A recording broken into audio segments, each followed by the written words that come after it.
Hey everybody, Andrew here with the Hawaii Firearms Coalition, and this is just a quick video update on the result of the town hall meeting yesterday. We organized a group of people to go out to the Kalihi Valley town hall meeting. Senator Karl Rhoads was one of the hosts of this meeting. That is his district. So we went out with the aim of being able to speak to the senator and be able to address some of the issues that have been coming up with the legislator and just show that the gun community in Hawaii cares. You know, we live in Hawaii. We are the people that are supposed to be represented, and giving everybody an opportunity to meet their legislators and go out and speak to them, it's important. So we had a nice turnout. We had approximately 50 people show up in relation to Hawaii Firearms Coalition. We had members show up in members shirts. We had other people come as guests of those people, and we had just people that have seen our Facebook post and actually care about the Second Amendment show up. So it was a great turnout. We had the opportunity after they'd done their talking part about what they wanted to speak about to ask questions, and I wanted to address a very important question. So the question I asked Senator Rhoads was, what criteria does he use to ignore testimony? And by that, what I meant is, over the last few months, we've been submitting testimony in numbers that have never been seen by the gun community before. We've made it easier, quicker, and faster for people to be involved. And in doing so, more people have become involved.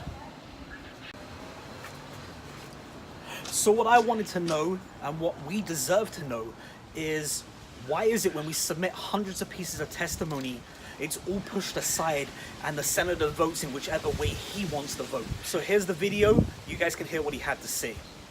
Senator, as an elected official, somebody that's supposed to represent people of Hawaii, what criteria do you apply when ignoring testimony that's submitted to you here in these?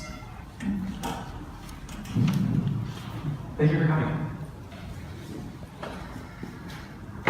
Well, that's an interesting question. Of course, I represent a constituency of 55,000 people roughly, and we do occasionally get bills, well, fairly routinely, we get bills where one side or another is more organized than the other, and they'll produce a lot of testimony compared to the other side. Does that mean that the district in general supports that position? Not necessarily. I would say that we do take everybody's testimony seriously, usually more than usually I and at least one other person in my office read all of it. And we make our decision based on the substance of the case. And of course, it is a political job, and you do have to, if you make everybody in your district angry for long enough, you're not going to get reelected the next time. But on the gun control issue,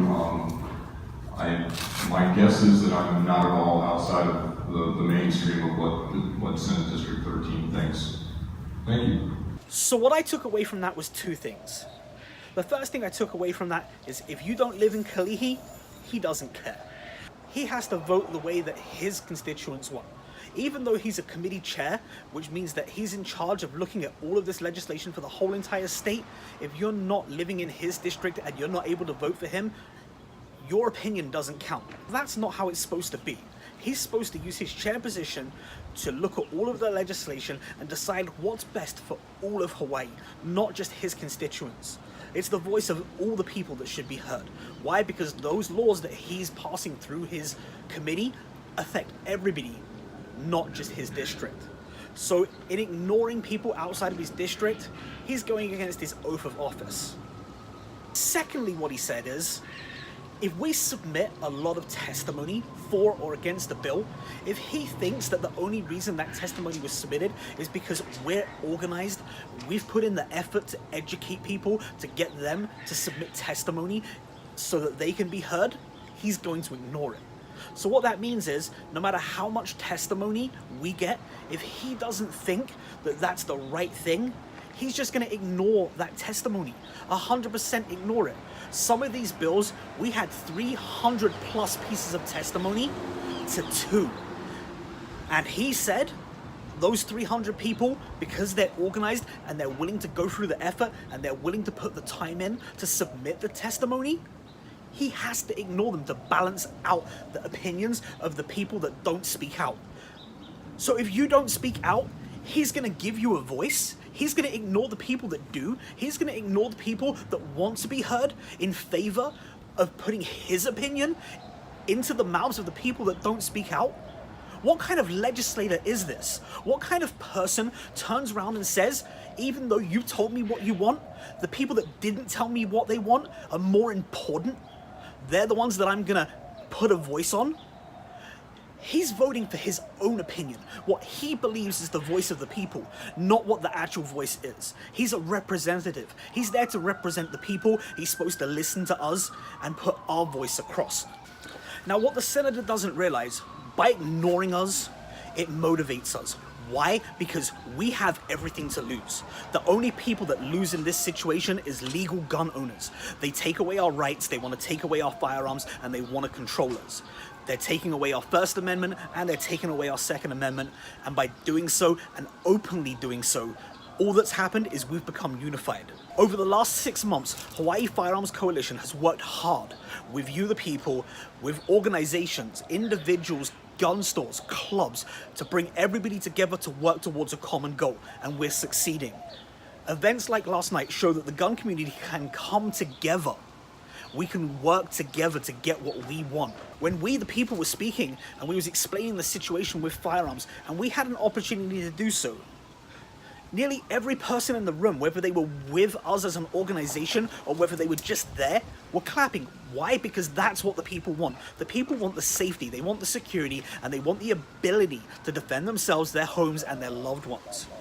These legislators feel that they can get away with voting however they want time and time again without the people speaking out.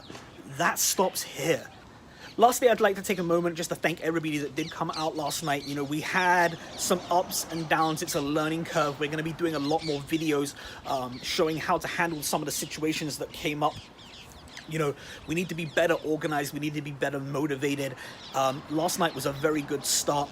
Moving forward, we're going to be doing some more of these events, going to more town halls, you know, communicating with some of these sort of more anti-gun legislators, these key positions in the committee leads, committee chairs, the vice chairs, and call them out on what they're doing. Let them know that enough is enough. We're going to be heard, and you're going to move with us. Otherwise, we're going to move against you. You know, there's a lot of different things that we can do. We can speak to the people that donate money to them. We can speak to the organizations. We can speak to the unions and bring them on board. You know, there's a lot of pro-gun people out there. Hawaii has some of the highest gun ownership rates in the country, but yet we have the least crime. Even Karl Rhoads said it himself yesterday. The reason we have low crimes has nothing to do with our gun laws. It has to do with the attitude. It has to do with the aloha spirit that's in Hawaii. We don't feel the need to go out and shoot people. Why? Because everybody has respect for each other. It's in the way that people are brought up. So again, thank you guys for coming out. Thank you for watching this video. If you guys have any questions for us, you can email us at info@hifico.org, or you can leave it in the comments below or message us on Facebook, and we'll try to get back to everybody in a timely manner.